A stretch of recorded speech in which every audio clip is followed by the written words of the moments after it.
ඒ තමයි මේ බ්‍රේක් වෙන කැන්ඩල් එකේ අපේ බ්‍රේක් වෙන කැන්ඩල් එක ක්ලෝස් වෙනකන් ඉඳලා ඒකේ ලෝ එක ලොස් වෙනකන් ඉන්න. ඒ කියන්නේ ඊළඟ කැන්ඩල් එකකින් ඒකේ ලෝ එක ලොස් වෙනකන් ඉන්න. අපිට වෙන මේ කැන්ඩල් එකේදී ඒකේ ලෝ එක ලොස් වෙනවනේ. ඩයිවර්ජන්ස් වල අපි කලින් කතා කරා වගේ ඉස්සෙල්ලා මාකට් ස්ට්‍රක්චර් ට්‍රේඩ් කරනවා වගේ අපිට පුළුවන් තවත් ක්‍රමයකට ට්‍රේඩ් කරන්න ඉක්වල් ට්‍රෙන්ඩ් ලයින් කියලා අපිට ඉක්වල් ට්‍රෙන්ඩ් ලයින්ස් ඇදලා RSI එකයි ප්‍රයිස් ඇක්ෂන් එක දෙකේම ඉක්වලි තියෙනවා නම් ඇදලා අපිට ඒකට ට්‍රේඩ් එකක් ගන්න පුළුවන්. සිකියුර් ට්‍රේඩ් එකක් ගන්න පුළුවන්. ඉතින් මම දැන් ස්කෙච් එකක් පෙන්නනවා මම පස්සේ ප්‍රැක්ටිකලි පෙන්වන්න. එතකොට අපිට පේනවා දැන් මෙන්න මෙතනද ඩයිවර්ජන්ස් දැන් මේ කහ පාටට යට තියෙන RSI එක මේ උඩ තියෙන ප්‍රයිස් ඇක්ෂන් එක. අපිට මෙන්න මෙතනදී දීලා තියෙනවා හය ලෝ එකක් RSI එකේ ඒ වගේම ප්‍රයිස් ඇක්ෂන් එක දීලා තියෙනවා හය ලෝ එකක් ඒ වගේම ප්‍රයිස් ඇක්ෂන් එක දීලා තියෙනවා ලෝව ලෝ එකක්නේ. ඒ කියන්නේ රෙගියුලර් බුලිෂ් ඩයිවර්ජන්ස් එකක් තමයි අපිට මෙතනදී බලා ගන්න පුළුවන්. දැන් ඩයිවර්ජන්ස් එකක් තියෙනවා right. all right ඩයිවර්ජන්ස් එකක් තියෙනවා. ට්‍රේඩ් කරන තව ක්‍රමයක් තියෙනවා මාකට් ස්ට්‍රක්චර් එක ඊට අමතරව මෙහෙම ට්‍රේඩ් කරන්න පුළුවන්.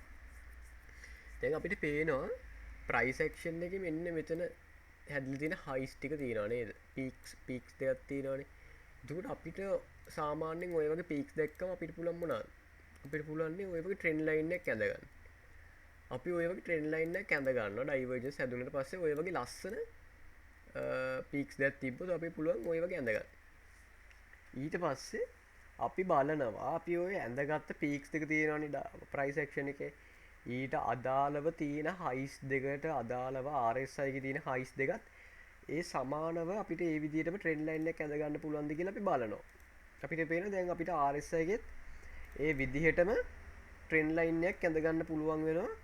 ඒ අපි මේ මෙතනදී ඇඳගත්ත හයිස් දෙක වගේම මෙතනදී ඇඳගත්ත හයිස් දෙකටම ඒකට අදාළ තියෙන හයිස් දෙකට අපි RSI එකෙත් ඇඳගත්තනේ.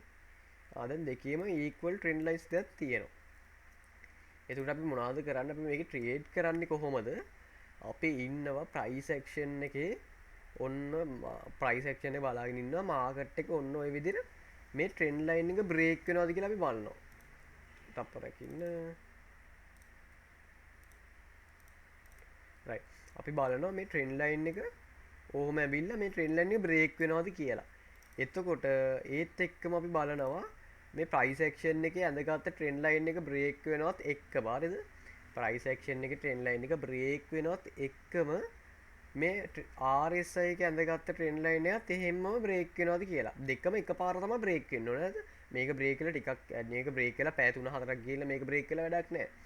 දෙකම එකපාර තමයි බ්‍රේක් වෙන්න ඕනේ. අපි බලනවා ප්‍රයිස් ඇක්ෂන් එකේ ට්‍රෙන්ඩ් ලයින් එක බ්‍රේක් වෙනවත් එක්කම RSI එක ට්‍රෙන්ඩ් ලයින් එකත් ඒත් එක්කම බ්‍රේක් වෙනවද කියලා ඔන්න ඔහම.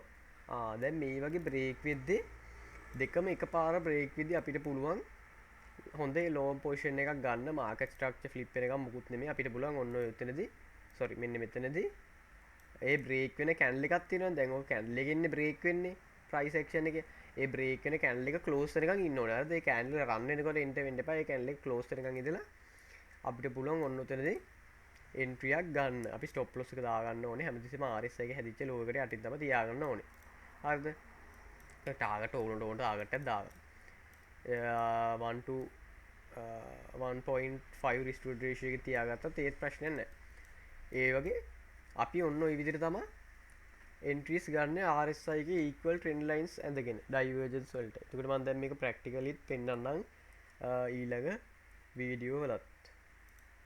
right දැන් මෙහෙම අපි divergence එකේ දැන් මෙහෙම divergence අදින trend equal trend lines break වෙද්දී අපි කරන්න පුළුවන් තව safe දෙයක් තමයි තව චුට්ටක් අපේ risk එක අඩු වෙනවා.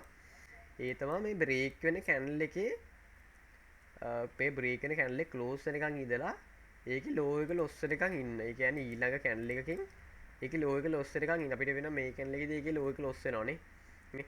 ඒ low එකට වඩා යටින් මේ low එක යනවා. දැන් ඔහොම වුණාට පස්සේ මේ candle එකත් මේ candle එකේ low එක loss වුණාට පස්සේ මේ candle එකේදී enter වෙන්න. low එක loss වෙනකන් ඉඳලා හරිද?